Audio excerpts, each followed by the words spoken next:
Welcome to this tutorial on how to activate your Fidelity debit card.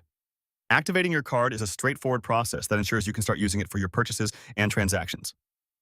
To begin, locate the activation sticker that is typically found on the front of your debit card. It will contain instructions on how to activate your card, as well as the essential phone number or website for the activation process. Ensure you have your debit card handy, as you will need to provide the card number and other relevant information.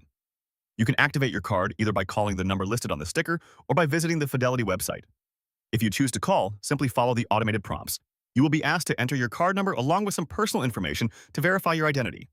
If you prefer to activate online, navigate to the activation page on the Fidelity website. Enter the required details, including your card number and any other requested information, and follow the on-screen instructions.